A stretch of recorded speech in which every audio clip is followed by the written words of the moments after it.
On est maintenant dans le Grand Sud de Madagascar, la région d'Anjoui, une zone chroniquement aride et vulnérable aux conséquences de sécheresse cyclique qui entraîne presque tous les 5 ans une situation d'urgence humanitaire. Celle de 2015 jusqu'en 2018 a été très particulière car après 2 années successives de manque de pluie, le phénomène El Niño a accentué la situation, ayant conduit à environ 1 million de personnes en situation d'insécurité alimentaire sévère.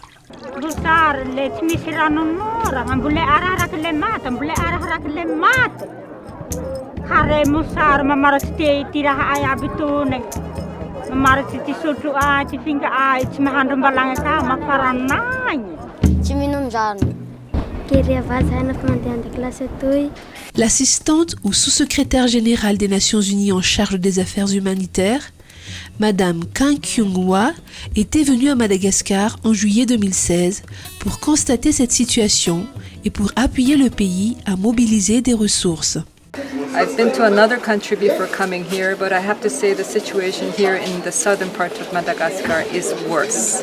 The particular people in this region, I think, is even in more dire need. So humanitarians will try to do what we can, but we need more resources. Sous le leadership du gouvernement et la coordination opérationnelle du BNGRC, l'équipe humanitaire du pays, qui inclut le système des Nations Unies et les donateurs, a hautement contribué à répondre aux besoins humanitaires identifiés sur la base du plan humanitaire et du plan de relèvement précoce élaboré. En plus des différents projets mis en œuvre, le système des Nations Unies a développé un projet conjoint qui implique 8 agences et s'est focalisé sur la région Anjoui, la plus affectée par cette catastrophe.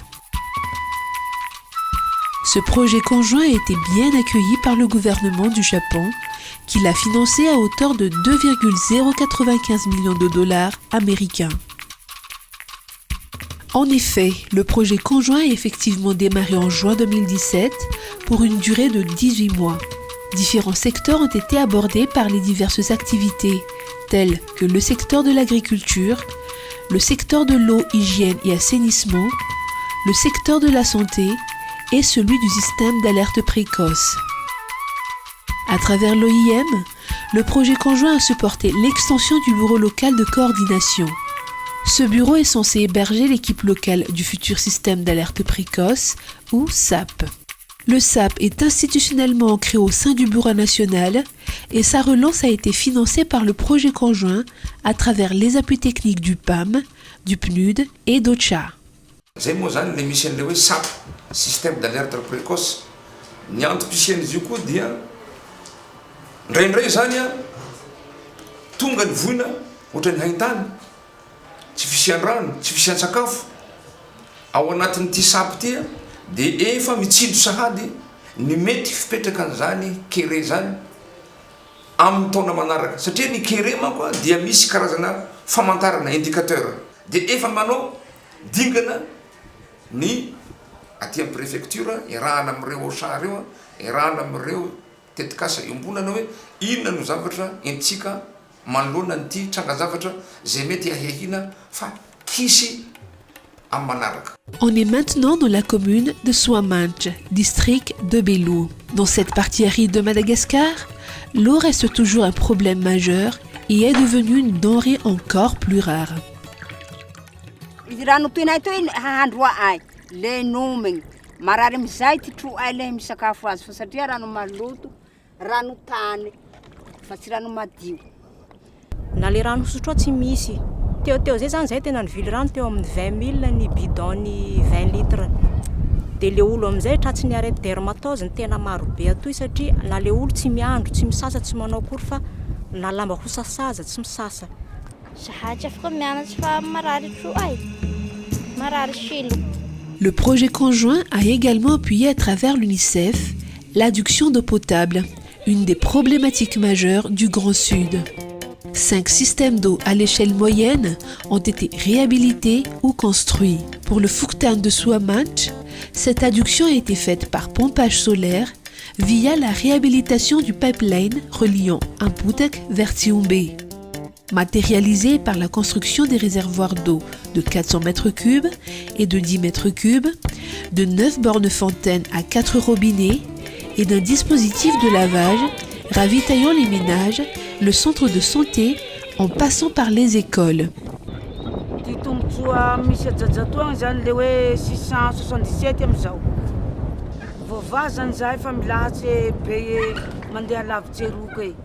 Satria hazo amin'ny rano agnaty sekolia iato dia mandeha soa sakafo mandeha magnaraky lera zany dia tratra ay soa.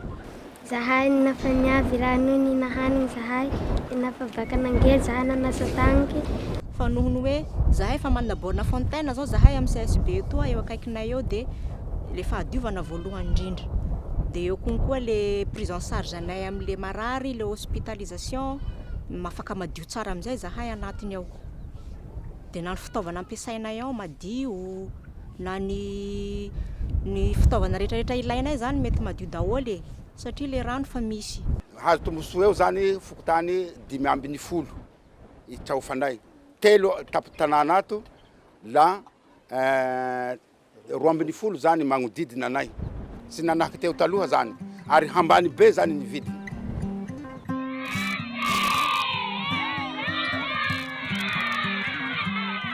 La santé de la reproduction fait partie d'une des priorités du projet conjoint à cause de la vulnérabilité extrême des femmes allaitantes et enceintes en période de sécheresse.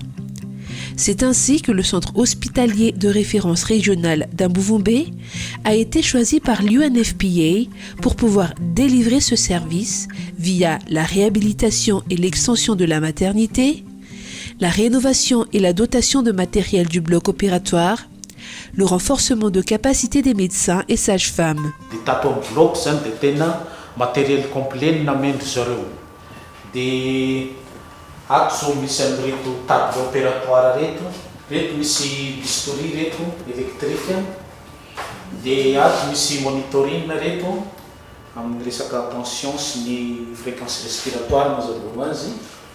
Dia izy daholo reto dia ato koa aspirateur chirurgical eo amin'ny tombony. Ty fitaovana ity dia ampiasaina mba hampafana ny zaza vao teraka. Dia mandalo amin'ny auto izay. Dia hafanana ilay ty table ty, io zao misy température eto, misy 28-437 degré zany mety. Raha vao mafana eto zany izy tsisy olana zany ny famelomana ny zaza ny table de réanimation ty. Raha ohatra ka misy cas zany ana fistule obstétricale reny dia taloha le izy dia eny amin'ny Fort-Dauphin manao azy amin'ny Salfan manambara.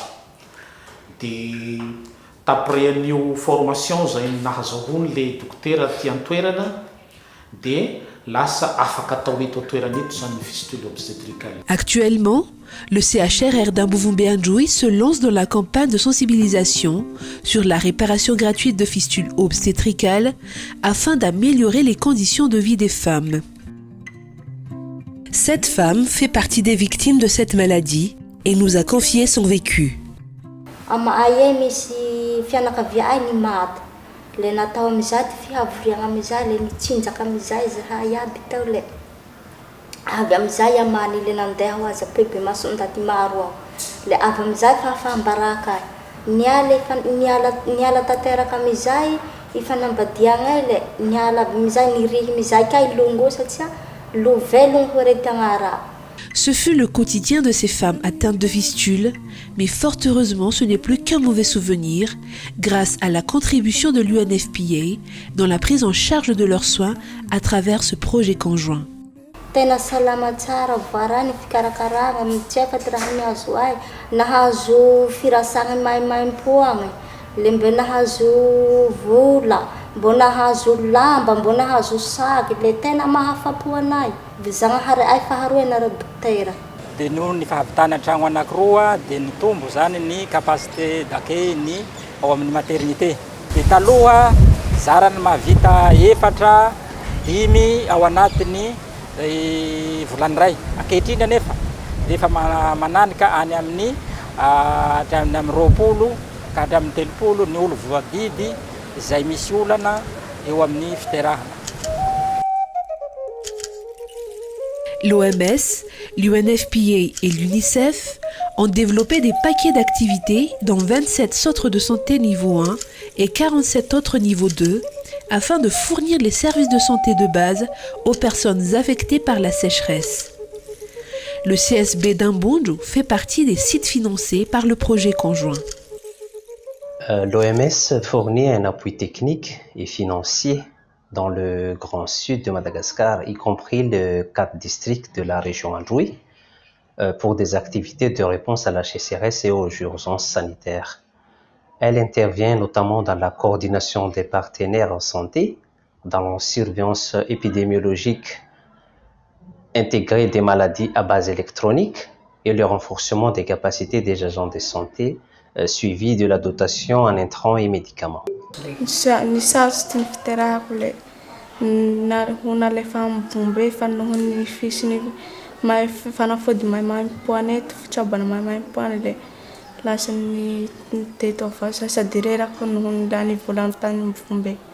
Ary tena nampiakatra ny taux de fréquentation raha zay satria utilisation moa zany ny CSB satria le olona any amin'ny lavitra dia tonga taty amin'ny hôpitaly eo koa le clinique mobile zay nandehanana akany amin'ny reny zone enclavé éloigné reny zany dia hita hoe mihatsara ny indicateur tato amin'ny district sanitaire de eny fa trataony Androy mihitsy satria tato amin'ny koa zareo ny asa. La matrice de suivi de déplacement de la population, DTM, a été intégrée dans ce projet pour identifier les ménages affectés par le déplacement et mettre en œuvre des activités de stabilisation. Selon les rapports de l'OIM, près de 35 000 personnes, dont 54% à cause de la sécheresse, se sont déplacées entre 2009 et 2017. Le DTM a été mis en œuvre dans 30 communes et 11 Fouktan ont bénéficié des activités de stabilisation. Le Fouktan Andaz à Anzapal, un des Fouktan les plus affectés par ce problème, en est ainsi bénéficiaire. Une association constituée de pêcheurs ont reçu de la part de l'OIM une formation technique et ont pu bénéficier de dotations de matériel de pêche tels que des filets, des pirogues, un congélateur solaire, des glacières, des matériels de salage et fumage, mais aussi de petits entrepôts pour abriter ces matériels. Amizao zany zahay ohatra raha hazo tombo be satria manana fiasagna, manana lakagna zahay, manana harato zedizedy zahay, manana harato madiniky zahay, azo ay ampiasagna io tsy afaka mandeha zahay fa hiasa eo an-dranomasiny. Zahay taloha nijaly mandeha lavitsy tavali ay nizao zahay tsy mandeha lavitsy tavali ay fa mihaza avao ety le andranomasiny le mahazo fiagna bakagny ery le hany ay. Zahay nizao sady mihina sady mahita drala mba ay antsena mba hany ay eto fa amizay fa le ay nikizao fa tsy mandeha sasa fa niavy fitaovagna.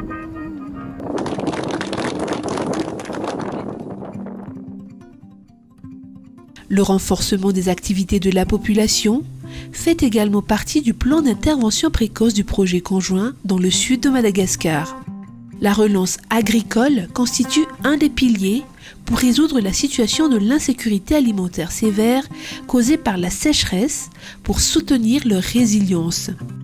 Le projet conjoint à travers la FAO a appuyé 7500 ménages par la dotation de 93 tonnes de semences et 14 250 kits d'outillage agricole, ménages qui ont pu bénéficier d'une formation technique sur l'agriculture via un partenaire de mise en œuvre, l'ONG Fitaia. Ka ny tosika izay nomena azy zany dia nomena masomboly karazany maro samihafa izy ireo ary mena ihany koa fitaovana izay entina manatanteraka zany toy ny angady sy ny motopompe, eo ihany koa ny pompe à pédale ary ny kit goutagoute.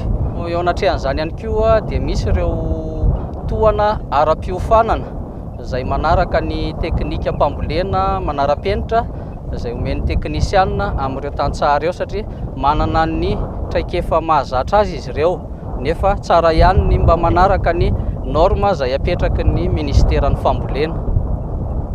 Tamin'izahay taloha zany betsaka le problemenay na resaky traka hohana atao sakafo dia tsisy fa mividy any an-tsena.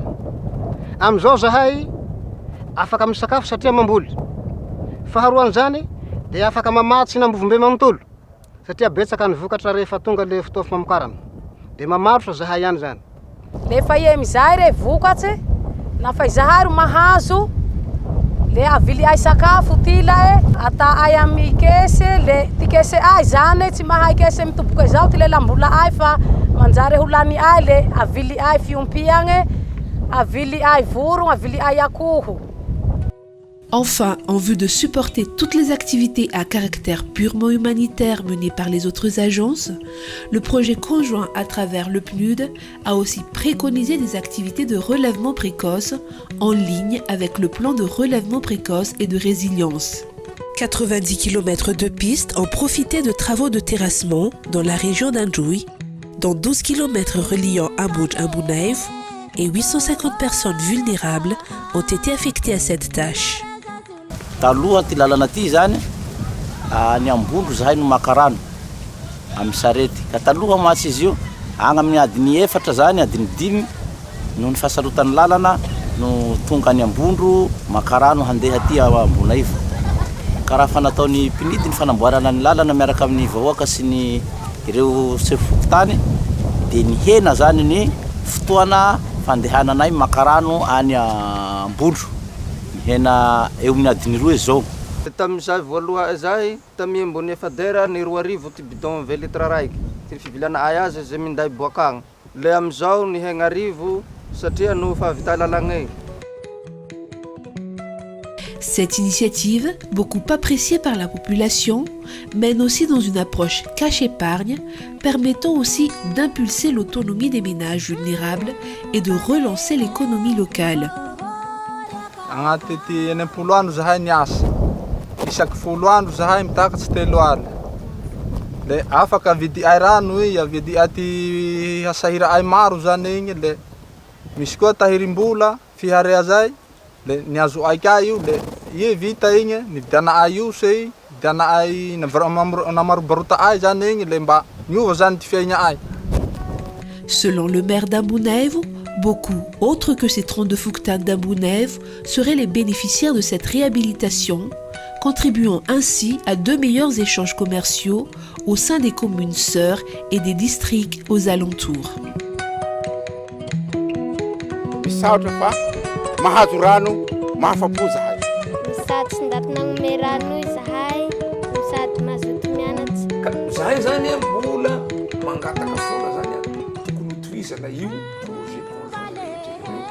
Satria vao manomboka miainga zahay zao relèvement indrindra moa fa igny zone littorale marefo dia marefo.